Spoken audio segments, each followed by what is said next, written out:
Thanks everybody for coming. So I'm John Ross, if you haven't met me yet. So I'm organizing the GeoSTL meetup these days. And so today we're going to be talking with Jake Stäzrad. He is one of our developers over at 1904 Labs, who's been working on this super awesome OL kit library that works with OpenLayers. And he's going to take you right into it. So without any further ado, Jake Stäzrad, everyone. Yes, like you said, Jake Stäzrad. That is me. I work at 1904 Labs. This is our soccer jersey from when we had a soccer team last year. And in collaboration with our client, Bear Crop Science, we built an open source framework for geospatial mapping called OL Kit. I can't see a lot of your faces, but has anyone heard of OL Kit before this meetup? Hands, faces, chats. One. Thumbs up. Okay, cool. If we have any questions along the way, John, can you steward the chat and stop me at any time that there's a relevant question? Yep, absolutely. I'll say people feel free to throw stuff in the group chat, and I'll interrupt him. Perfect. Do we have? I was just gonna get a feel for the audience that's out here. Normally this would be really great to do in person, but again with a thumbs up or the high fives or whatever you were throwing in the chat or on your face. Do we have developers, people that are doing full-time dev work or data analytic? Yes, I see you. Some data scientists or anyone doing dev work? Cool. Fair amount of you. That's good. That's good. Do we have anyone who no dev background at all, just interested in geospatial, happens to be here? Thought there might be pizza, but there's not. None? Oh, wait, there's 2 pages of this? Okay, a few. Okay, I see you. I see you.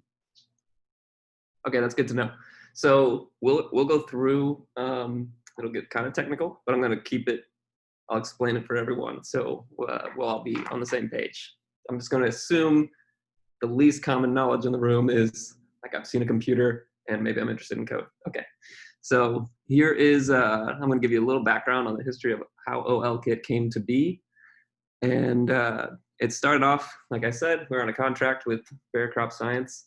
And we got hired to build an internal mapping tool called VMF. This was our framework that Bear Crop Science utilized to let them spin up a bunch of mapping applications really easily. It shared a lot of code and use cases inside of the framework. So it went across the entire platform for Monsanto. Super cool, but very quickly we realized it became a monolith. It was huge. It broke for certain people. We would support use cases that would break other people's use cases. It was very black box and confusing. So we decided as a team of developers at 1904 in February of 2018, we split it into 2 repos. So VMC on the bottom there, that was our component library built on React, which is an open source tool. And then the top one right there, VMX, I'm trying to figure out where to put this chat window so I can see you guys. There we go. The top one, VMX, that was built with OpenLayers, which is another open source geospatial tool, and it had a bunch of business logic. So we separated utils and components, and then we thought this was a great paradigm. It had its own problems. So people didn't want to wire up. Whenever we split it out into components and utils, all the developers had to take the utils and wire them into their components to get them to work, and this was a lot of work for them. People were replicating the process all over the place, so we came up with GeoKit, which is a pre-composed version of that. So we plugged in the utils into the components, gave them ready-to-use consumables out of the box that let them build their workflows that they needed. But it wasn't a monolith like VMF on the left there, or right for you, I'm not sure. But it wasn't a monolith, and it didn't have a central data store, which ended up being one of the big problems of VMF, because VMF as a framework had a data store. The application also had a data store. They had to diff those data stores. Sometimes they get out of sync, and that was a real headache. So we gave them GeoKit, which was just pre-built components that they could plug in and build. We thought this paradigm was great. So we decided, actually, back whenever we split into VMX, VMC, we made VMC entirely open sourceable. So there was no business logic from Monsanto included at all. So since the paradigm of pre-composed utils plugged into components was working for GeoKit, we decided to create OLKit, which is an entirely open sourceable version of the pre-composed components. And then eventually we deprecated those old ones, and we now rely on, as recently as March 2020, we rely on OLKit and GeoKit for the internals. It's like a wrapper that goes around all of the open sourceable components and tools that we've opened to the market. If that was really confusing or like really fast paced, I understand. We're going to explain a little more. Don't worry about it. I just wanted to basically iterate to you guys. This has been a long journey for us. We started back in 2017-ish with the BMF, got all the way to OLKit as recently as 2020. And then in March, we found out that there is a limit that you can have for emojis on a Slack post whenever our PM, Sean Diltz, told us that we made it through all the bureaucracy of corporate life and finally got our mapping tools open source to the real world. He told us to flip the switch to public right there. We blew it up with a bunch of emojis and then these crazy GIFs. So very exciting time for us. And again, this was as recently as March 2020. So this thing is very fresh. And you're like really at the genesis of what's going on here. So let me take you over to OLKit. Wait, it's here. OLKit, a repo. So this is the open source. Hey, Jake, I'm not seeing your screen. I don't know if that's with everyone else. Oh, you might, yep. Hang on. Nope. Where'd my Zoom go? It's because I shared it with, okay, are you seeing my screen now? Yep. Okay, cool. OLKit. This is our open source repo. I can drop this in the chat. Find it, star it, like it. Actually, I don't even know how to do that. Okay, forget the chat.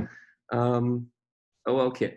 So with this, it's really easy to have pre-built map components that you just drop into your page and they work, like this example right here. This is an example of a pop-up and a layer panel and some zoom controls on top of an OpenLayers map that we will show you by diving right into a coding example and building it.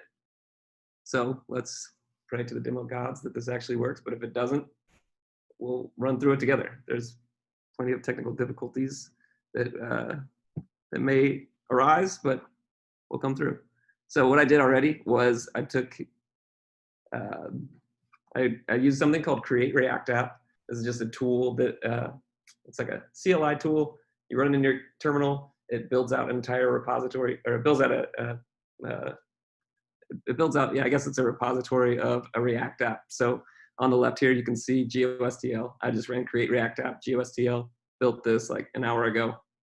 It outputted all these files, and this is where you start with basically any React app. And this is what you get on your browser. So from here, we need to turn this into a map. So you've gone from 0, we're going to map. I'm going to follow my own, or the OLKit getting started guide and see if it's actually useful and can get us to a map. So first of all, we need to install OLKit and all of its dependencies, which I'll get going right here. So what we're doing here is installing a package called @bear/OLKit. That's us. OL, which is OpenLayers. I can show you that real quick. Or hang on, I think I got one right here. So the getting started guide, @bear OLKit, OpenLayers at 465. Let me pop open those docs. Hang on, let me pop open those docs in a new tab. And it's important that you use, a note here is we're using OpenLayers at an older version. It's at 465. The reason we're doing this, and there's a little blurb here, is because this was an internal mapping tool. All of our internal maps have been on this tool for a long time, and to migrate off of OpenLayers, it's just going to take some time and effort. So we will be getting there soon, but important to remember, use the docs for this version, because if you just go to OpenLayers, you'll get the latest, and those docs won't be accurate for what you need. So follow this link. I just popped it open a new tab. This is OpenLayers. If you've never used this before, which probably a lot of you have, because this is a geospatial meetup. Has anyone used OpenLayers before? Or like Google Maps API or Mapbox or anything? Has anyone built a map for the web? I got a clap from Willie. Oh, Willie, I think I've met you, Willie. Jeremy, okay, cool. Yes, got a few pop, okay. Okay, so OpenLayers is a very comprehensive geospatial framework. It's a competitor of Google Maps. It's a competitor of Esri, which you've probably heard of, Mapbox, Leaflet. These are all similar products. So OLKit is just built on top of OpenLayers. So I hear my computer heating up, which means this probably works. Cool. Run start on my application. I have all my dependencies installed. This will still look like just generic React app. That's fine. I'm gonna go back to my getting started guide if I can get to it. And let's get a map on the page. All right. I'm gonna take this guy right here, copy this code into my editor and see if it works. It may not. We'll find out. So this should be recompiling. I just threw it in there, hit Command S to save it. This is like a hot module reload. It comes standard with Create React App. It's just gonna read your files as you're changing them, recompile them, and then throw them up onto your dev server at localhost 3000 usually. And it's taking a sec and make sure I'm on the Wi-Fi. Yes, okay, I'm on the good Wi-Fi.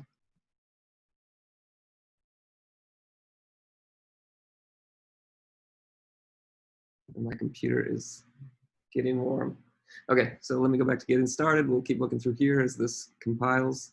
What this thing is doing is you're grabbing a map component. If you're familiar with React or kind of the component paradigm that's been taking over JavaScript for the past couple of years, then this will be very familiar to you. If not, a component is just like a piece of code that has built-in functionality, and you can customize it via props. And this is an example of a prop. So there's an onMap init prop. It takes a callback. It calls this function onMap init. And what it should do is log out a reference to the OpenLayers map that gets created once you init your map. Okay, this looks like it compiled. And we got a map. Claps all around. Yes, thank you. I appreciate that one. From the few of you I can see that did clap, I appreciate it. Okay. So you'll notice immediately this map has almost nothing on it. It can't do anything that cool except zoom in and out. It's got some base map imagery, or it's not really imagery. It's just kind of tiles that are showing across the map. It's got this weird space at the bottom because it needs another prop, which we're going to pass full screen. This passing the prop full screen just like this is the same as passing it like this. It's just a truthy value. It comes through as true. If I pass full screen true to the OLKit map, Hey Jake, got yes. a quick question. What's the source of the base map? Oh, this is OSM. So this comes standard with OpenLayers. Whenever you init a map from OpenLayers, I'll show you real quick. It comes. Our code almost looks almost exactly like this, but you see the source right here. It's adding a layer, a tile. It's a tile type layer, and the source is an OSM, which stands for OpenStreetMap. It's just another open paradigm that gives you a free tiling service. So I said imagery before. This isn't actually imagery. This is just, I guess, some kind of vector rendering for a base map. Does that make sense? Also, to be fair, I'm sure there are a lot more geospatial savvy people like John Ross sitting here, or Sean Diltz. I am but a software engineer turned geospatial dev. So correct me on anything for real if I'm wrong. I don't want to lead people astray, but I have been working on React and geospatial for about 2 years now. So I'm a little bit savvy, but if I'm wrong, correct me. Okay, so we got a map. It's full screen and it does nothing. Cool. Let me hop over to our docs here. So this is the README back on the repo for OLKit, and I'm going to do what every good developer does: copy and paste. So I just copied the entire example from the README, and it's going to do hopefully some cool things, and then we'll like reverse engineer it and explain what has occurred here, because it's going to turn my boring map into a cool map. I hope. Oh, nice. Okay, so what we got now is a layer. We got some controls. I can't see because this Zoom chat thing wants to cover up my screen. Okay. There's a layer on this map now, besides just the base map, which was the first layer. There is this, it's like a geopolitical boundaries layer from NASA. this right here, this URL right here is like an open data set of just the boundaries of the continents. It's a KML data type. If you're familiar with geospatial data types, that's maybe interesting to you. I also have over here this tab, which opens up a layer panel, which is very convenient because I want to know what layers are on my map. This is the data layer, and it's broken it out into this is the layer. These are the features that are on the layer. Each one of these features is a country, so I can toggle off Japan. You can see it right there. It's kind of subtle, if you notice. I toggled it on and off. There's also a pop-up that's on the page right now. So if I click a shape, I have a pop-up that is a contextual menu for, it has relevant data to the feature that I've just clicked. Also, this pop-up is pretty cool because it repositions itself as you drag. It knows where the boundaries are on the page. So it just snapped down to the bottom because it got to the top of the browser window. It's also, it might seem like slightly off center, but it's taking the bounding box of the continental US plus Hawaii plus Alaska right there, and it's finding its position itself in the center, which is really convenient if you click on something. Countries aren't a great example of this, but if you had a data set that maybe had a bunch of data layered on top of itself, and you clicked on a set of features, it would find the edge of the bounding box of those features and then position itself nicely. So if I go over to the right side of the screen, it'll snap to the left. If I go up top, it'll go to the bottom. Same thing on the bottom. It knows what to do. Oh, we have that white bar again because I copied the code from the example. And what do I got to do, guys? You know the answer. Full screen. Okay, sorry. Pop-ups, layer panels, zoom controls. So right down here, you can see, I don't know if this is wired up. I wonder if this works. So this is supposed to take me to my location. And it doesn't. Wait, oh my God, it worked. I didn't know that would work for real. Okay, so I'm in St. Louis. Now you guys know. I'm not gonna point to you on this map where exactly I live, but imagine it's in the center of this viewport. Zoom out, zoom in controls, those are pretty standard. We got a compass that rotates the map. It can reset itself back to true north. Super cool thing that I forgot to mention earlier, but this URL up here is actually updating itself as I drag. You can see the lat long changes. It's got a slight debounce on it, so it'll wait till my view stops moving and then it'll update the URL for me. It's got a zoom on here, and that 0.75 is also rotation. So if I reload this page, it should go exactly where it was, right there rotated. If I get rid of this, it's gonna default to like the center of the US, but then it will fill itself in with these params. So I can update, move around, it'll do the same thing. Oh, I got too many features. That's that double click to zoom. We need to fix that one, Dills. Okay, we've seen a layer panel. We've seen a pop-up. We've got zoom controls. We've built this from scratch. Let me show you in the code what's going on here. So there's a map, controls, layer panel, pop-up, and then this function we'll talk about in a second. This is as simple as those 4 lines, 5 lines right there. That's how the map showed up. I could get rid of this entirely. Oops, I just commented that. That just means that like that code is not running right now. I could delete it and it would do the same thing. So look, we're on line 17 with some spaces, and I'm gonna have the exact same map experience minus the data layer because I just deleted that. And whatever, I don't know, that was weird. 17 lines of code, you have a working map with a pop-up, which you can't see because there's no data layer, so I can't fire it. Zoom controls and a layer panel. So what's happening in this on map init? This is a callback that fires once the map has instantiated itself, built everything on the page. It gets called with a map arg, and there's a great documentation on this inside of OpenLayers, which I just showed you for what to do with a map. This is where it starts to get cool when you start adding data to your map. So this function right here that we pulled in from app-arrow-lkit is just an asynchronous loader that takes KML, GeoJSON files or endpoints. So I could drop a file in as the second arg here. Right now I just have this URL. If you find any kind of open data set, you can load it in with this loader, pass it a reference to the map, which is what I got from the callback, and then the data set, and then it's on your map. and then you have a reference to it. I can show you in the console. In the console, I have this is the map object from OpenLayers, and then this is the vector layer, the data layer that has the NASA continental features on it.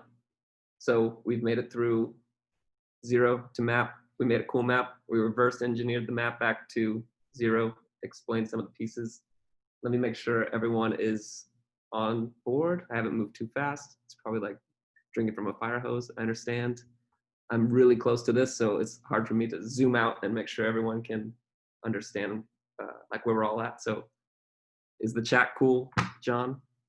So far, so good. And I am recording this, so folks will be able to revisit it later. Cool. That's good. I meant to ask you that. Somebody asked about that earlier. So why is this cool? Why is this better than things that exist on the market today? Great question. Things that exist on the market today are very comprehensive or very simple and very expensive and very proprietary. So things like Esri, which is like the de facto map builder in the business, costs you many, many, many dollars to get a map up and running. Something like Google Maps is a little simpler, still costs money. You have to have an API key. It's cheaper, but it doesn't do quite as many things as something like OpenLayers does, which is very powerful. You can do like a lot of geospatial operations. We use this for all of our cropping, all of our mapping of crops, fields, rotations, seeding, which we'll have Sean Diltz go over about the internal apps inside of Bear Crop Science in a minute. But the biggest difference is we're open source. So we're built on top of tools that are managed and contributed to by the community, both OpenLayers and React. So I think Leaflet might also be open source. That's about the only other one. But this framework that we chose to build on, OpenLayers, is very powerful. We also turned it into something very, very simple. So like our goal with OLKit is to get you up and running very simply with minimal lines of code, which, like, for example, these components just drop in and work with the map, but you can customize them all the way down to like a very granular level. So it's easy to get going, simple to consume, but you can get crazy with it. So that's pretty much that. Let me show you a cool example of something that I built during my innovation hours, which is something that 1904 offers. They have 4 hours a week. You get to be innovative and work on either a startup, something for the community, or something for 1904 Labs that you're interested in, or you can learn something. So for 2 hours on Monday, 2 hours on Thursday, one day we put together this pretty cool this map that takes data from SpaceX, which happens to have an open API, found that out. And also it takes real-time data from the International Space Station and plots it across the map. So you can see over here in Africa, I've got this little icon. I'll start over here. This is the actual orbit of the International Space Station. I'm just taking, it's pinging the server and updating every, I think it's like on a 2-second interval. And you can see it's working its way across Africa right now. So it's got a layer and it's adding a feature every 2 seconds where the new location of this space station is. And if you leave it up for a while, you'll see that this thing goes fast. It orbits the whole Earth in like 2 hours, I think. It's really cooking. And then you'll see there's a new component down here that I haven't explained yet. This is a time slider. So if I go back over to continental US, the time slider works on any kind of feature that's in its viewport. So you see all those ticks that just propagated themselves. That's because I moved over here and there's some features that are here. I believe it's the launch pad location of some SpaceX launches. So this really like gaudy JPEG right here. This is a landing. This is one of those boosters that's landing. They have a few sites where they land. I'm pretty sure they're offshore mostly. This might be like right on the edge, but for like regulation purposes, they had to land them in the ocean so they didn't, explode and kill residential population, whatever. So this is the lat long of where one of those land pads is, and I think there's one a little more north. Yeah, right there. And you can see the ticks on my time slider are updating as I'm going. if I grab these, unfortunately, this is not like super diverse geospatial information. It's all in the same lat long. So I'm highlighting, you can see it highlighted points. I'll off click this if I can. It's really hard to tell, but there's a blue outline around this point right here. Whenever I highlight a few of them, it turns to a cyan. That means it's selected. If I had a more diverse data set, it would be more interesting. Should have thought of that.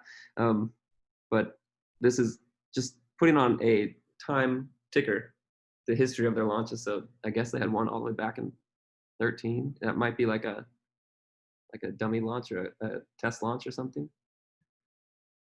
There might be relevant information in here, but so the time slider, you can take interesting time-based data and throw it across your map and then filter it with that selector. See, that just added a ton of ticks because I added in like Cape Canaveral down here. They have another launch site with their historic launch.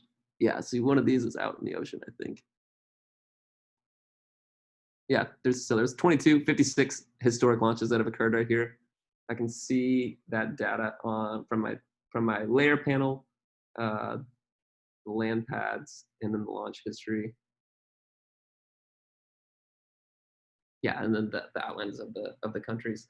So this thing, pretty cool implementation of OLKit using some cool data sets. This is the trajectory of the ISS. I'm gonna pop open this tab. I had it running since like 4, and it's probably broken because it loaded. It just kept track of oh my god. So it kept track of the International Space Station for the last 2 hours. I'm pretty sure I can't even drag this map because the way this is coded is not super performant. It's adding features every 2 seconds across the map. So at some point, it becomes so cumbersome to even pan the map that it's just going to lock itself up. So like I'm clicking and dragging, it's not moving. But you can see, like, it's pretty cool. You can see like the orbit of where the International Space Station has gone over the last 2 hours. This can definitely be optimized. And like, I think we're gonna put this on the demo site, and we'll probably just not add a feature every time, but put like maybe a tracking line behind it, which would make it way more performant instead of adding that on every time. So yeah, variety of things you can do with OLKit. I'm going to show you real quick. We had an internal hackathon back in April, I think, and we just had about 12 teams from 1904, and then 2 teams from Bearcroft Science, and we did a hackathon over the weekend using OLKit, and they put together some pretty interesting things. So here's an example of what is the Midwest quiz, because apparently people can't agree on which states actually belong to the Midwest. So you click on a few states and then assign them to the Midwest, and based on that, it does something funny. Oh, this is a Vigi map. This is funny. This is if you want to thwart crime, you hop on the Vigi map. You find the nearest crime that's occurred near you, and then you can go be a vigilante and stop the crime in its tracks. That was a good one. Here's some COVID-19 data, which just displayed it state by state, the historical data, the cases going across the continents of the US. Here's another quiz about the different counties, the different, Andrew, you know this one better, you're sitting right there. This was just some counties trying to name them across St. Louis area because people couldn't figure them out, something like that. Municipalities, he says. Oh, okay, municipalities. It was fun because like I had no idea. I got these very wrong. And then this one actually won the hackathon. This is by John Ross, so no nepotism or anything. Right. Yeah, he created a community app that kind of shows you the radius of the territory that your bee. If you had a beehive on your property, your bees have a certain radius that they like to congregate in, and there must be a problem whenever they overlap with neighboring beehives, like a territorial type thing. Yeah, it's like the bees like forage area, like the maximum like distance they'll travel like from your apiary, and like the thing behind this was like you could use this map to like keep track of like where yours are, and then like it had like an anonymity thing, so like you could see that like there's nearby ones, and then like if they report that they have like some sort of like parasite or disease or something, like you could know that your bees might be visiting like apiaries that like have issues and that sort of thing. There you go, #1 winner of our internal hackathon. So we Dilts, if you're still there, I'll probably pop over to you in like the next minute. If We you're also have available. a question in the chat whenever you're. Cool. Yeah. Give me the question. Let's do that. All right. So it looks like somebody's wanting to know if you could touch on like how easy it is to publish. They said some tools make localhost easy, but sharing hard. Yeah, I get this. Like, how do you get this thing? I get up and actually out there and publicly accessible. Like what's the path for that? I see. And Jeff, correct me if I misinterpreted the question. Nope, you got it. Thanks, John.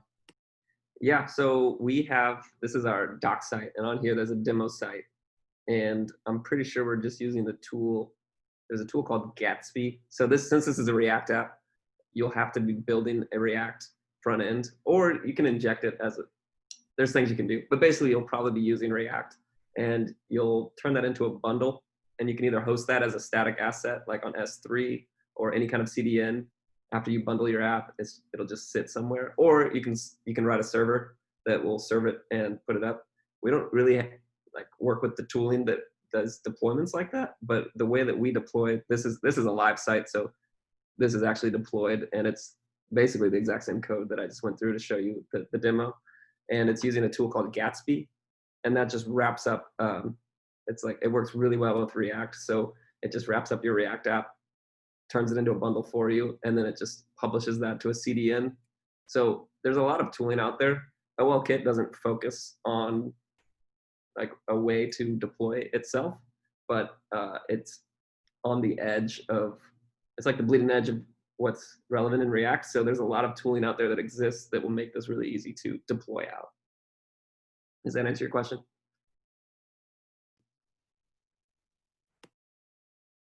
Yeah, thanks, Chick.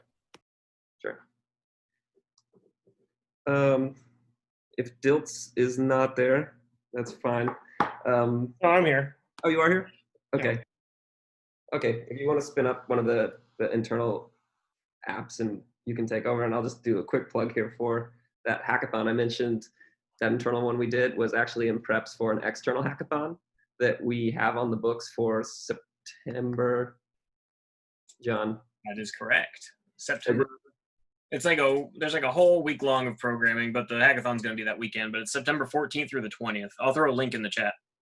Perfect. So on September 14th through 20th, which I believe is like a Thursday through Sunday, we'll put together some teams and build things for the St. Louis community based around geospatial using OLKit if you want to use it. There's other tooling available as well. And the week leading up to that, so the week before the 14th of September, we're going to be doing like workshops on the days before so that everyone can get up to speed on the technology that they want to use, which will save you a lot of time during the weekend, so you can just actually write code and build cool software or build cool things.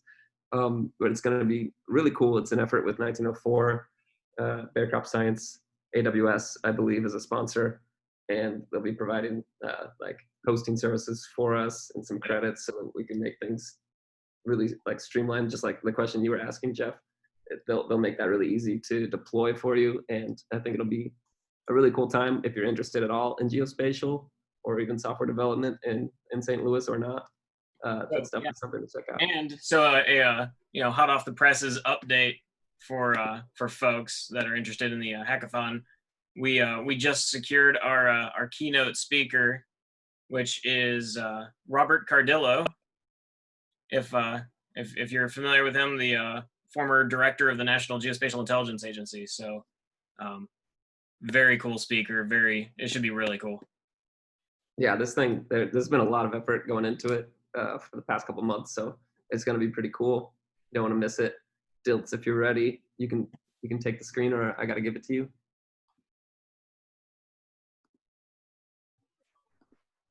Dilts, before you begin, I think there is one more question on the chat. Do teams need to be set before signing up? Kind of. So right now, what we're going to do is we're having basically team captains register right now. So you register, you provide us like the team captain info, like, what your team size is. We're shooting for like, 3 to 8. And so what we're yeah, so basically sign up as a team captain, and what we're going to do is here in a few weeks we'll reach out and contact the team captains to get everybody in the team's like info. That way you don't like have to figure out like everybody's stuff at registration. So basically, get a team captain to sign up. We'll reach out and collect the all the team's info so that we can get them set up with accounts and everything on AWS. But yeah, so preferably, yeah, if you could form a team and then register, that would be best. We don't really have a mechanism for kind of accumulating singular participants. The hackathon does have a collaborative element to it. So if you didn't want to like get in on the like team competition, there is going to be a kind of a community oriented problem that you could work on. That, you know, it's like I said, it's not a competition. You're not going to win anything, but you could still participate and register that way and like get access to all the workshops and the speakers and all that. Nice. Okay, so Sean Diltz, he is a product manager. Oh, we just lost your screen. You have to reshare. Yep, I'm bringing it back up. 1 second. Okay. He's our product manager for my team at 1904. And he has been a big champion for OLKit getting out to the open source world. So we're eternally grateful to you, Diltz, of course. But he has a lot of insight on how Bear uses these tools internally. So he's gonna do a demo or show you a deck.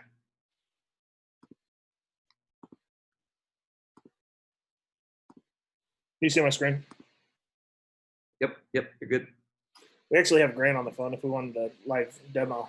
But I was just going to show some applications within Bear that utilize the framework and some of those components that Jake had alluded to earlier. I had a little of the history on what was open sourced and how we got to where we were. Jake kind of did that in the intro as far as where we went from the monolith VMF API to VMC, VMX, and then to GeoKit, and then we have OLKit. So this is how we use OLKit here internally in Bear. So some of the applications that are using the framework here, you can just see some examples of some in-season observations. Split screen management. So we have the split screen component. A handful of applications internally use that. You can manage one map or the other. And these are not all things that are in OLKit today, but we'll be pushing those in the near future. Custom data visualization. So you'll see green to red, or if you're colorblind, black to white, or other brown to green type of visualizations that you would want to see based on the data that you're providing. In my add, we have Martine on the phone here too. A lot of the data that we're sourcing here in Bayer, if not all of it, it comes from our internal geospatial data team. The geospatial data catalog integration. So you see Jake, he showed the state boundaries and the SpaceX satellite. You know, those are data sets that he's referencing instead of pulling it from a catalog store.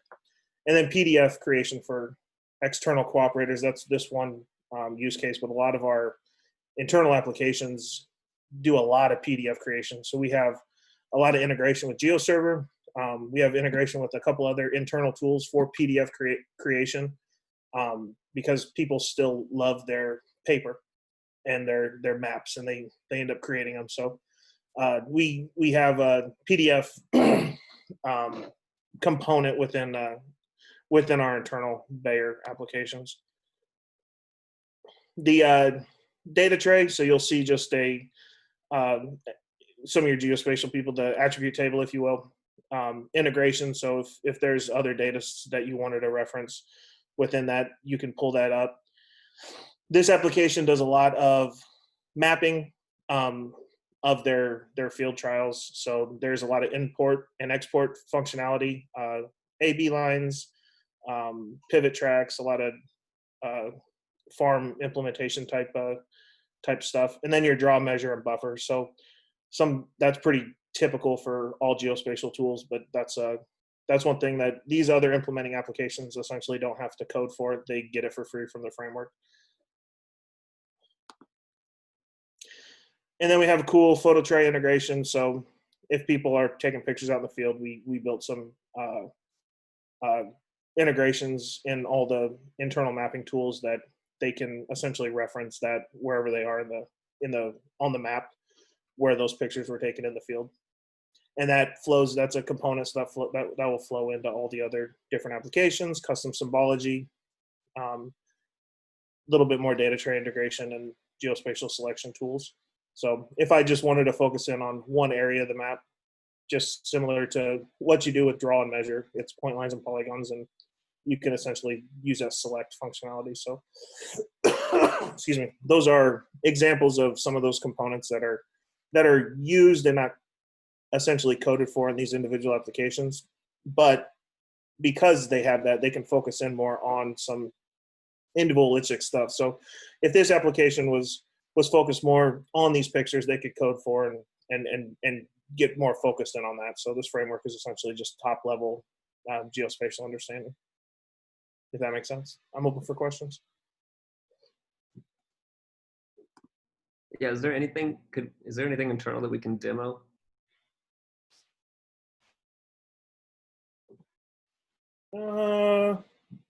If not, that's fine. I would probably say no. Because Martine's on the phone. Yes. Okay, that's cool. Thank you, Dilts. I'm dropping the link to the repo in the chat right here.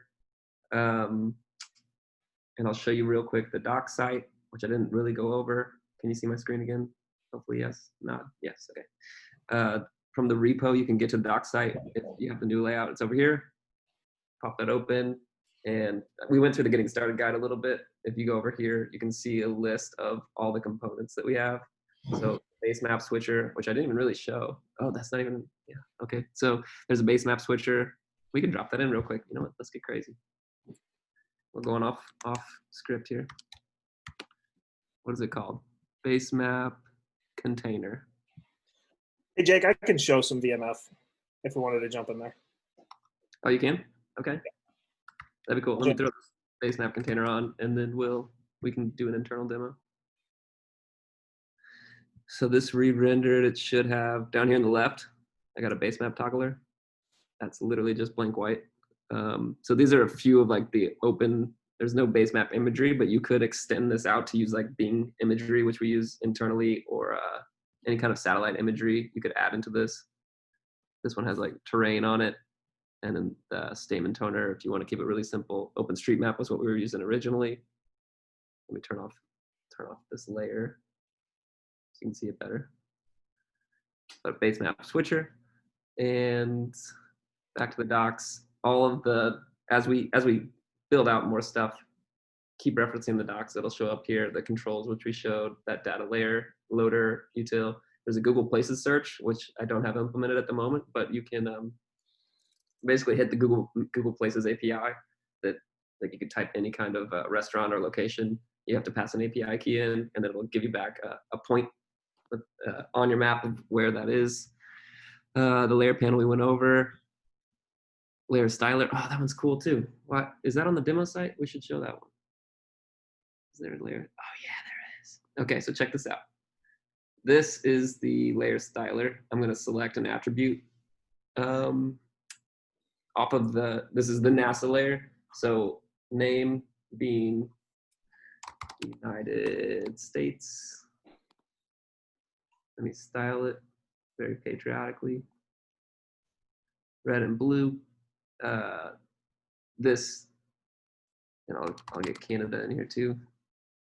What do they like? Red and black, something like that. But you can see how with this layer styler, if you're choosing different layers based on different attributes, if you wanted to, like Dilts was showing, like all those corn plots that had different colors, you could pick attributes like, what is my yield? Is this like a low or a high yield? Change the color based on that and really get a lot of data visualization out of this. Obviously, this is just countries, so it's like not that interesting. But if I had a bunch of different data set that was like that COVID data, for example, when it was going across the US, you use the layer styler to style it based on cases or like recoveries or whatever. And it's a really easy way to see geospatial visualization. That one comes right out of the box as a layer. Where is it? Layer styler. We need to add that one to the demo. I think that's about it that we have in here. Pop-up can get really crazy if you want to customize that thing. And we do customize it a little bit for internal applications. Right, because with the pop-up, you had the so you had like the details there, but there was also like the actions panel, so you can basically add different functions based on what you're clicking on and all that, right? Good point. I totally skipped right over that. So yeah, the details, I zoomed out to many worlds here, but the details, oh, you can see an example there. It's got there's two features that are close enough together that it's picking the bounding box of both of them, and I can actually toggle between them on here.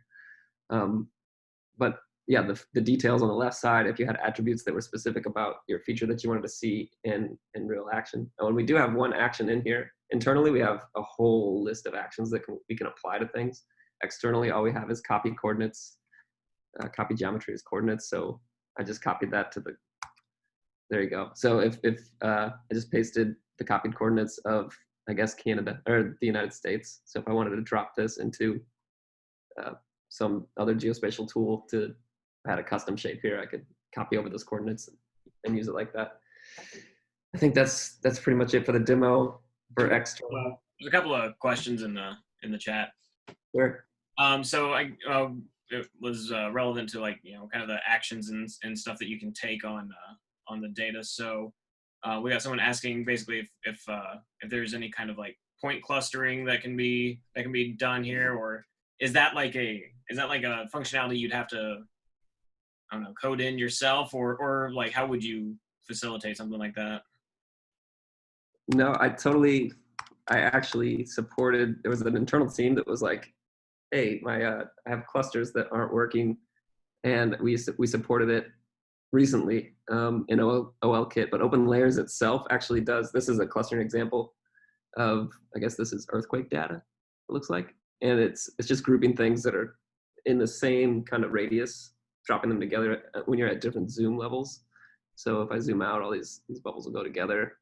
Yeah, this is probably what you were talking about when you're asking about clustering. Gotcha. So it's not it's not like exposed through OLKit, but it's definitely there as a component of OpenLayers, which OLKit is built on top of. So right. Yeah. So if you want to get fancy with it, it'd be pretty easy to implement that. Yeah. I had it implemented on a different branch, but yeah, you basically follow these examples inside of OpenLayers. They're comprehensive. I mean, they're complicated as well, but follow one of these, and then we added support in the pop-up recently for cluster feature clicks. So if you have one of those clusters, the pop-up will properly, like there's no pop-up on this one, for example, but it would snap to that cluster and then tell you what was in it. Awesome. All right. Let's see. The next question is, so this has to do with the layer styling. Does it support importing layer styles? I think what's the traditional OpenLayers way of styling? It's like a XML or something, right? Or yeah, they do. Sorry. Patches, you might know the answer to this. If you want to hop on, this is Patrick, aka Patches. He works on my team with me at 1904 Labs. But I'm pretty sure if it comes with a style on it, it would be like an SLD. Patches.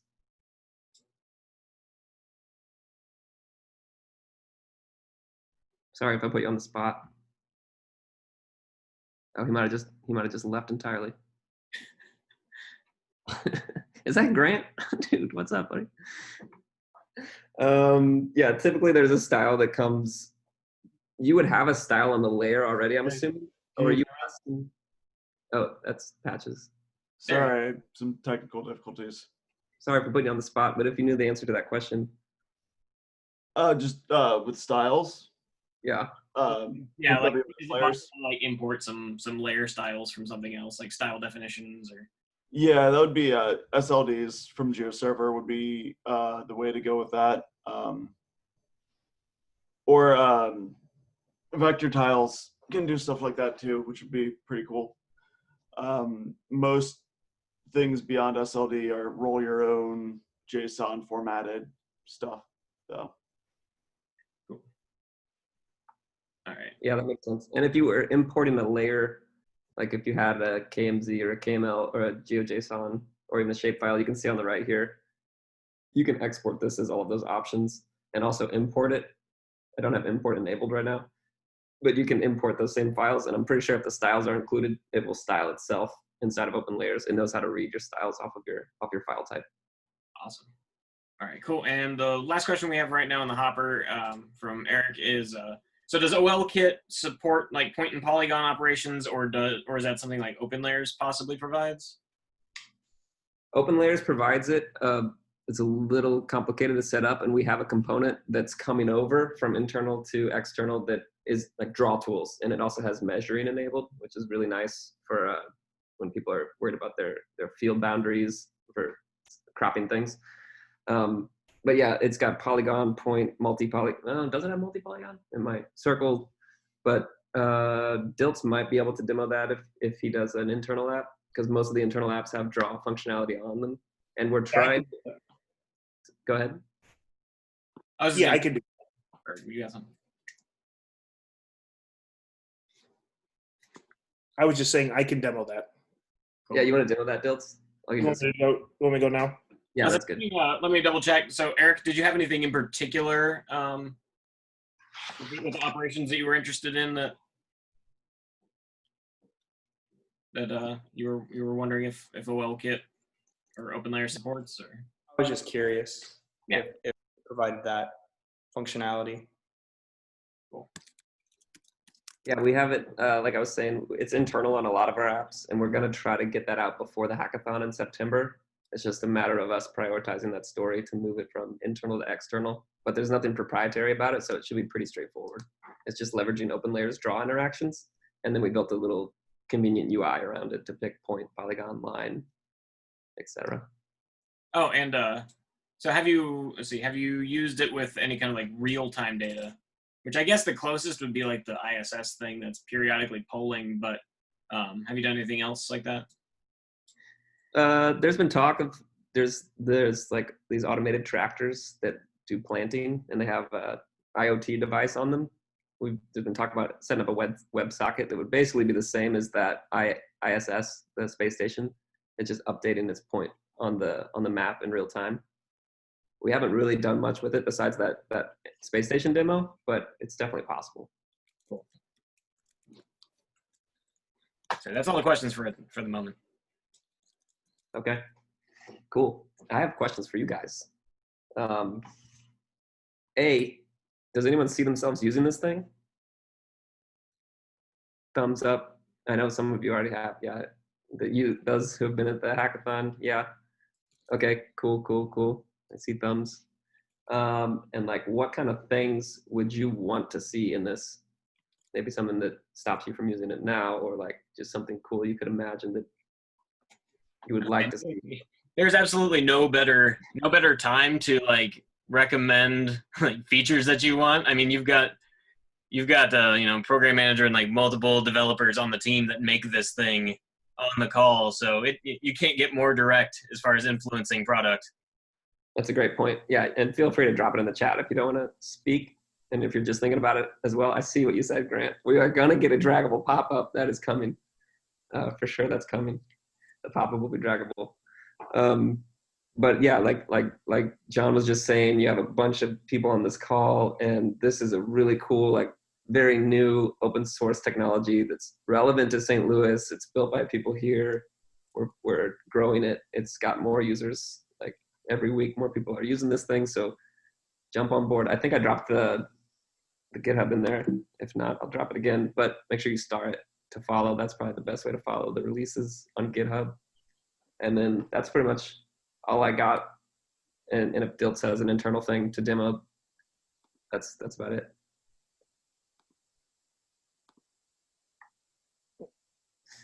Can you see my screen? Yes, we can. All right. So this is our internal, just generic mapping platform. All the components are here. Other applications just grab what they need, essentially. Here's that split screen component for different applications we can add and remove. I'll go to the catalog. There's a ton of different different layers that we can add from our internal geospatial catalog. I added a couple that didn't have any business logic to them, just so we can, I think there was one question in there about custom stylization or custom symbology. So I'll just kind of show that here. This, Yeah. I just have a cities layer that I loaded.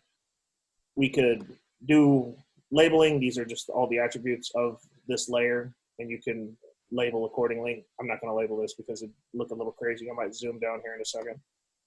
But I can label these by country pretty easily, I would think. Oops, that's not what I want.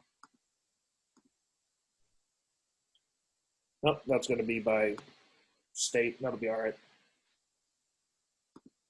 It worked. It's it styled some of those. Yeah. I could zoom down in a little bit. I think this is a Bing base map imagery for the question in the chat. Yes, this is just the Bing base map. I'll grab another province here, change the color to blue, white outline. I can even make the width a little bigger if I wanted to be. So if you wanted to essentially tell a different story with what you're wanting to say, with the data that you have, there's some opportunities there for some custom symbolization. Can you click one of those points and trigger the pop-up and see one of those action items? So these are the action items, and different apps will grab different ones to essentially say what they want to do. If they wanted to create a large buffer, Oh, you should definitely negative buffer a point. I will. Well, I can't positive buffer a point right now. Map tools. It's Grant's favorite. You missed them, didn't you? Let's see if this works. I hope this works. Nope. Maybe prod. Probably. Do a draw, because somebody asked about drawing. That'd be a good one to show. So we got draw and measure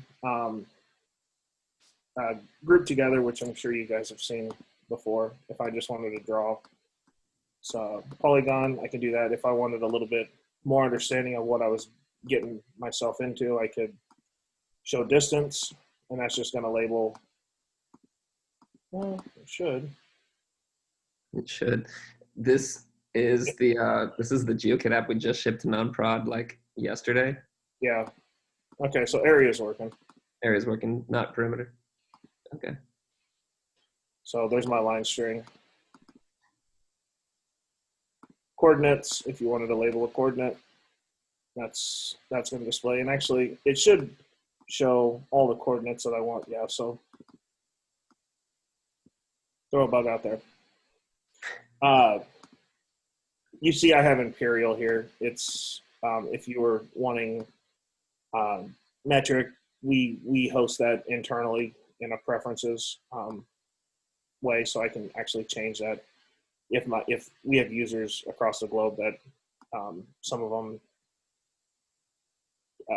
care about metric, or some care about the imperial side. Yep. Yeah, so most of all those components on the left side in that panel come from GeoKit. Some are in OLKit already, but you can imagine some of those generics that can be moved over, like draw, split screen. Oh, can you go to like multiple split screens and drag them? That's kind of fun if they're synced up. Yeah, they will be. So Oh, I meant pan like the actual map, how they stay in sync. And you can do up to 4 of these. and then if I only wanted 3 to stay in sync, if I was doing different analysis on 2 or 3 of the maps, a lot of users fake this by just opening mini browsers, but we have enabled some shortcuts for them so they can do this. And honestly, I can, oops, not this one. Yeah, and so this catalog layer, this catalog of layers that he was describing earlier, this just lives on a backend, a GeoServer backend internally.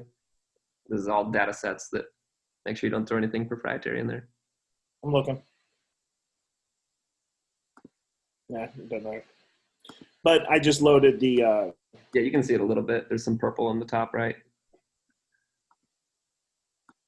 I just loaded the layers here in maps 2 and 3. Yep. And then he desynced the two map icons that are on the right are grayed out because they're not locked with the other two anymore. So if he pans those, they move individually versus when they were all moving together, when they were all locked up together. Yeah, there you go. So you can manage each one of these screens yourself, or we can go ahead and take them away.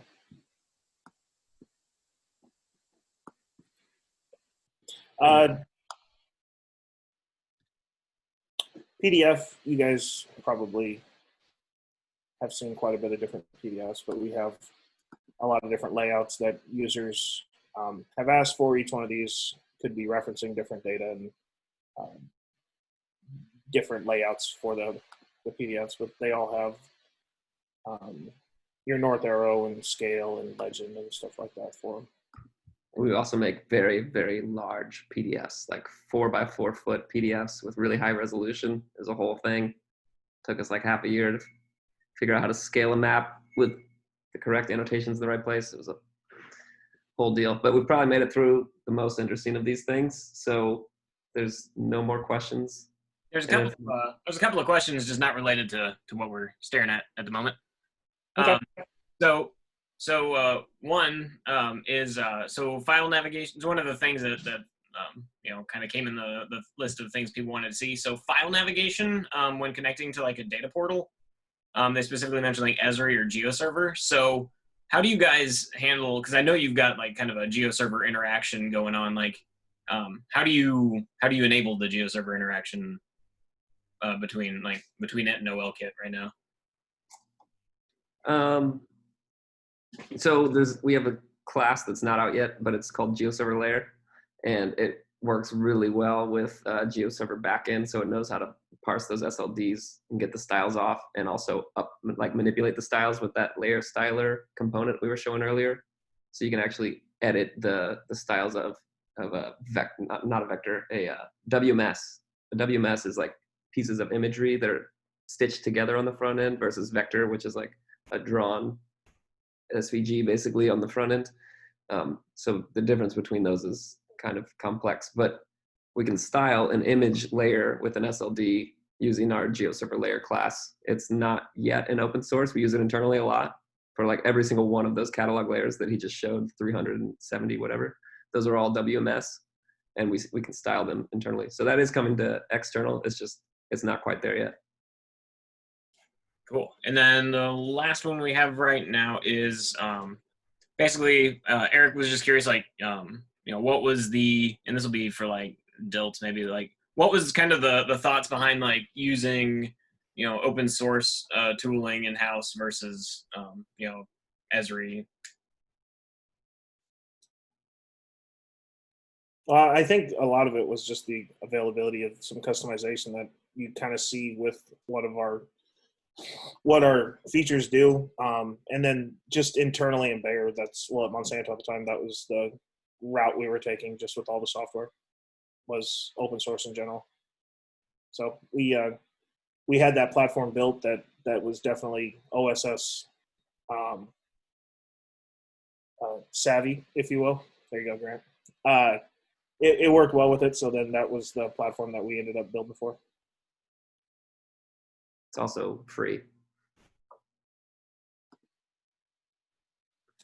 That's all the questions we have at the moment. Yeah, no more questions. Thank you so much, everyone who stuck around and made it through.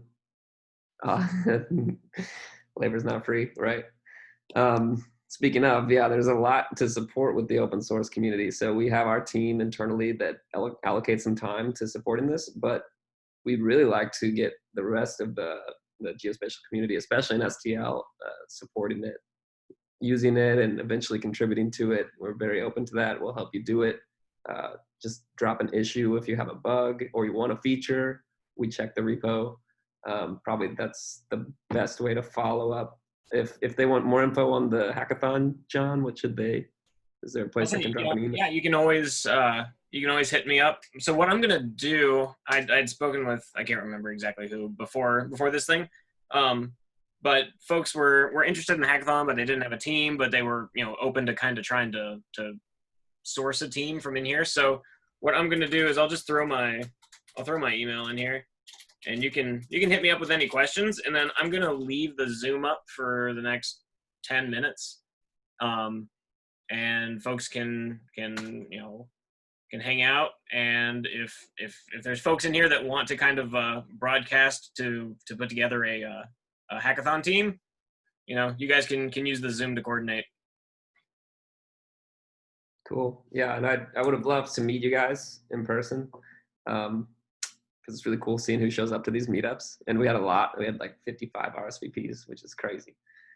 So congrats, John Ross, for promoting this and getting it out. Thank you to 1904 Labs for helping sponsor, and for Bear Crop Science for supporting the open source initiative. Appreciate it, everyone. If you want to meet, greet, or whatever, say what up. If not, it was great. Thanks for hanging out. Cool.